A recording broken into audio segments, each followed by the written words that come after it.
Productive Pastor 64. 4 ways I'm using AI right now.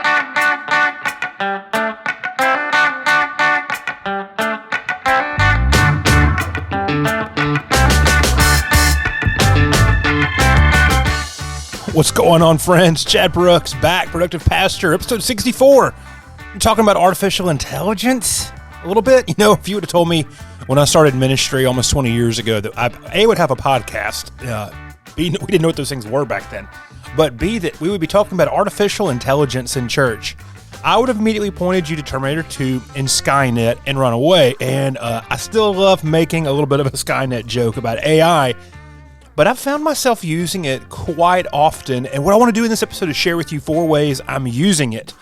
Now, AI, you're already seen the trolls pop up talking about this sort of thing, all of this stuff. And what I hope to show you is that this is not letting us use something else to think for us. This is us learning to use AI in a way that gives us more margin. Especially about the things that have, momentary, quick usage. I'll share about this, and there's been times I've spent way too much time trying to do things that AI can do for me in a matter of moments. And so, before we jump into that, just want to point you to a couple quick things. The first one is this: are you part of the private Facebook community yet? Just go to the show notes, revchadbrooks.com/PPP/064. Grab the link, come join us, the Productivity Party on Facebook. It's there. Second thing is I am plugging away, getting the Trello course ready to release to give out to you. I don't have a team behind me. I'm not working at some massive church where I have tons of margin. I'm a bivocational pastor of a small rural church, and then I work helping other pastors in churches be their best through the Louisiana Conference of Methodist Church and through a couple other organizations I work with. So the Trello course has had to backseat a little bit, but it's going to come out. It's going to be awesome. It's great. I'm literally finishing up a couple of scripts when I were done recording with this, but that's all the front matter. The intro song has run out. It's time to talk about the main thing today, 4 ways that I'm using AI right now. And like I said earlier, people are already just getting hot about the idea of AI. And you're seeing people talk about the mark of the beast, all these sorts of things. And I feel like we're reaching too hard to try to understand a technology that has already been so prevalent. But now the everyday average person just simply has access to it. And that's what's going on with all 4 of these things I'm going to share with you today. It's just 4 ways.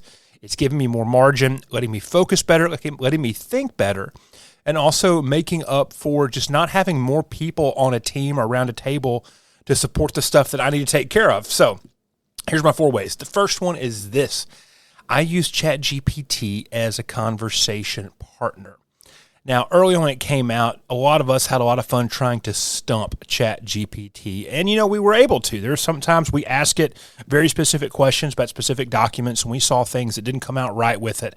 And I understand there's a lot of that's there, but this is what I like to use ChatGPT for is, like I said, a conversation partner. So when I am reading something that seems to be a little bit more complicated than I understand, what I found out is rather than Googling things, rather than going to Wikipedia, I'll go to ChatGPT and ask it the question because I can typically find out more about what the idea, even if it's just a definition of a word, because it will give me where this word came from, who like to use it, and then I can begin asking it questions back and forth as I try to understand the concepts. And so I use it when I'm just reading something. I get a little bit confused. Sometimes when I'm reading something and I'm like, wow, I think this works with something else. Let me ask ChatGPT about how these 2 concepts relate.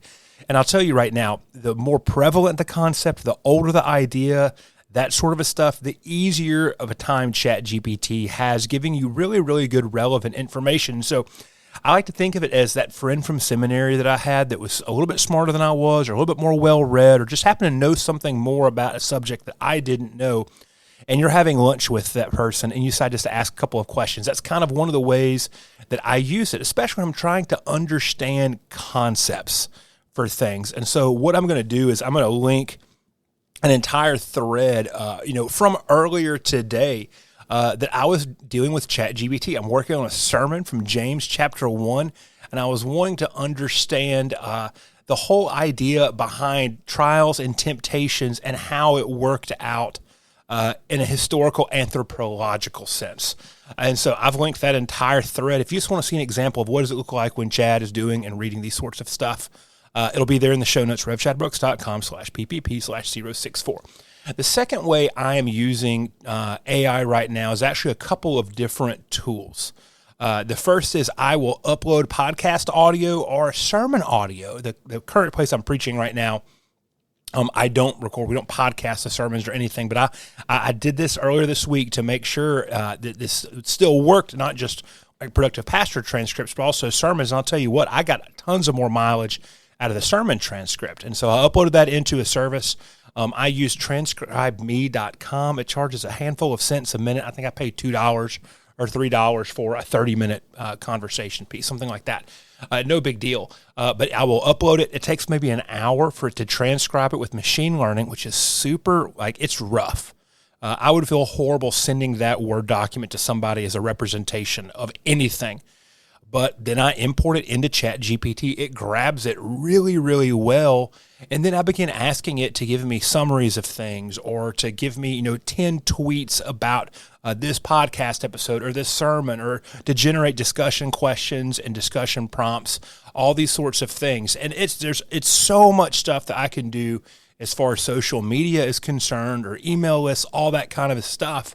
And there's a service called Pulpit AI that's getting kind of trotted out right now. I'm really excited about it because they're trying to do this exact same thing with an easier workaround and specifically geared towards churches and sermons. So can you take advantage of the sermon content and use that for all sorts of other things? And for the pastors of normal-sized churches, churches of 65, 70, 80, 100 people, I think this sort of thing is mind-blowingly easy. Another thing I'm going to upload into this is a sermon that I preached a couple of years ago from Song of Songs. And I'll link my ChatGPT thread of me just kind of horsing around with it and trying to make it do some of the same things that Pulpit AI says they're going to be able to do. And I'll tell you what, this service is something I'm probably going to start podcasting sermons at my current church again, so I can use Pulpit AI because it looks like it's that big of a tool. They're not sponsored. I've emailed back with them a little bit, hoping to have them on the podcast to talk about this maybe. But you just upload your podcast audio to an AI transcription service, then grab that transcription, import it into ChatGPT, and then start going to town and having some prompts and that sort of stuff and asking it questions to generate exterior content. So the third thing that AI is useful for is this. You can grab outlines for document creation. Think about how much time you might spend in administration of your church, writing HR policies or stuff for building usage, email templates for things, all of this sort of stuff. Where you saw the first big business use for AI was people creating just these kind of typical administrative documents. And I've gone in and I've written some personal policies for myself and for the way I handle sorts of things. And this is all internally just me trying to have SOPs for my own coaching practice and this sort of stuff. And I found it really, really helpful. I've had it generate some basic contract stuff for me, all sorts of things. And so, if you did not go to business school, you went to seminary, you went to Bible college, some of this stuff it can take a long time because you don't know what's going on. AI can really help you create better processes off that, especially for stuff that's quick. This is one of the places I think that AI shines, is these types of work that we don't know how to do because we don't have the technical skill and understanding to do it, but we have to get done because we're in ministry. This is where AI can take, 5 or 10 minutes to help you. So a 30-minute project happens rather than a 2-hour project, these sorts of things. And so, getting outlines for document creation. And the last thing that I've been using AI for lately that I like a lot is I use it for images. Now, I started paying for a service called Midjourney, which is an AI art generator. And at first it happened because I wanted to make a bunch of Bigfoot stickers. And you know what I did? It was fun. I learned how to use Midjourney. But what I've started doing is I've started using it for stock images for other places that I need stock images. And I use it specifically if I feel like I need illustration for something. So rather than a picture, illustration is a very different thing than just a picture image. And a lot of times I've wanted an illustrated image. I like that style a lot more than just pictures, but finding illustrated stuff is just difficult. If you've seen any of the quote images I've used in the podcast lately, especially like cluttered offices and that sort of stuff, that's all Midjourney created images. So anytime you think you might need a stock image, Midjourney can really, really let you hone in on generating exactly what you want. Now, there's also Photoshop now has an AI tool built in where you can import an image, and I'm not using the right words right now. I've done it one time and was kind of mind blown because I could see where this would be very, very handy, especially for video and that sort of stuff. To where if your picture image is not big enough, if you need to have like a wider point of view, that Photoshop will then take the picture you have imported into it and will end up rendering for you a wider image. And this is, I think, part of the thing about AI is just simply allowing us to expand our creativity and our work that we already do. So let's consider this episode to be a little bit of like an AI ministry, like part one. Hoping to have the folks from from Pulpit AI to come on, have these conversations. But also, you're seeing AI pop up at other places. Notion now has a built-in AI tool, and I've been using it to smooth out the scripts for the Trello course. There's all sorts of other ways that we can use these programs, especially the more and more they're able to build up their use based off of our words and our language and what we put into it too. You'll see it be able to trim off time and to take those tasks that you have to get done that might cause you a lot of stress or anxiousness and make those easier to do so you can be more directed towards the ministry that you're called to do and the ministry that has the biggest impact. So, hit me up on socials at RevChadBrooks.com, at RevChadBrooks on all the socials. Tell me what you know about this. Let's come hang out, Productive Pastor community, have a conversation about AI and ministry and what that might look like. And as always, I'm Chad, and I'll be back in our next episode where we're going to talk about campaign thinking.